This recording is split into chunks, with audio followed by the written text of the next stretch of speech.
11ஆம் வகுப்பில் ஒரு மாணவனும் அறவரைக்கு வராங்க இல்லை. 10ஆம் வகுப்பில் ஒரே ஒரு மாணவன் மட்டும். இதற்கான காரணங்களை நாங்கள் கண்டறிய போடுற விடையில் உண்மையிலே இந்த டியூட்டரியில் ஞாயிற்றுக்கிழமையில் வகுப்பு நடக்கிற இல்லை. ஆனால் கிராமந்தோறும் வீதிக்கு வீதி தனிப்பட்ட வீடுகளில் பிரத்யேக வகுப்புகள் நடக்குது. அந்த காரணத்தினால்தான் அறவரி பாடசாலைக்கு மாணவர்கள் வரவு வீதம் குறைவாக இருக்கிறதாக இந்த கருத்து. உண்மையிலே டியூட்டரில் நடக்கிறது ஞாயிற்றுக்கிழமையில் தனிப்பட்ட வீடுகளில் அந்த வகுப்புகள் நடக்குது. எல்லா பேரும் உண்மையில எந்த நேரம் கல்வி வேண்டி இருந்தா அவங்க உடல் ஆரம்பாக உடற்பயிற்சிகளும் எங்களை என்னத்தை அதை கொண்டு எப்படி முன்னெடுக்கிறாங்க இது சம்பந்தமா என்ற ஒரு கருத்து.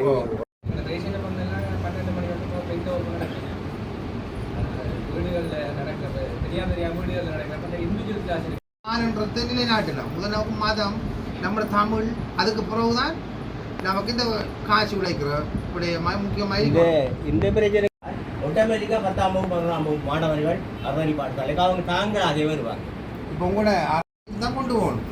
இப்போ நமக்கு அறநெறி பாடசாலைக்குரிய முக்கியத்துவத்தை நீங்கள் அனைவரும் நான் மொத்தத்தில் எல்லா பேருக்கும் மன்மத நெறி பிள்ளைகள் முழு பேரையும் தான் கூப்பிடணும். அதுக்கு இந்த 10:30 கண்டு இந்த தினத்தையும் நாங்கள் எங்களோட ஊழியரை வச்சு ஒவ்வொரு வீடாக கையில் கொண்டு தான் கொடுத்துனாங்க. அதுக்கு மதிப்பளித்து வந்த உங்களுக்கு முதலாவது நன்றி. இருக்கிற நம்மளோட உடைமைகளை முதல் காப்பாற்றணும். நம்மளுடைய முன்னோர்களை நம்ம கொண்டு செல்லுகிற பாதைகளையும் நம்ம சரியாக கொண்டு போகணும். அதுக்காண்டி பழைய முன்னெடுப்புகளை விட்டு புதிய முன்னெடுப்புகளுக்கு நாங்கள் முன்னுரிமை கொடுக்குறோம்ல. நம்மளோட கலாச்சாரம் என்ன சொல்லுதோ அதை நம்ம முன்னெடுக்கணும். உங்களோட கையிலே தார இந்த ஞாயிற்றுக்கிழமை வகுப்பை என்ன செய்கிற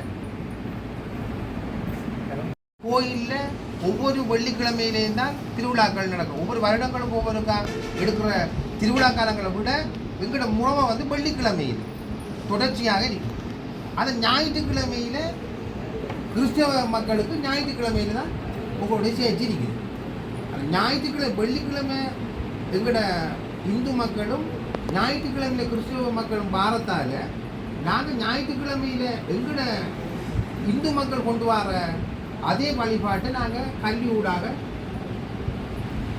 அறநெறியை கொண்டு வரோம். அறநெறி எப்படி 12 மணி நேரம் முடியுமென்றார். நாங்கள் கிறிஸ்தவ மக்களுக்கு எப்படி பின்னே உங்களோட வழிபாடு எத்தனை மணிக்கு முடியும்? கல்வியில் போனால் அப்புறம் இந்த விளையாட்டு துறைகள் மற்ற துறைகளுக்கு அவங்களுக்கு நேரமே இல்லை, கொடுக்குறதில்ல. ஒரு பிள்ளை 3 பாடம் எடுக்கிறாங்க, 3 நினைக்கிறாங்க, 3 மணி நேரம் தான் நினைக்கிறாங்க. மிச்ச டைமில் தங்களோட வீட்டிலாம் இருக்கிறாங்க.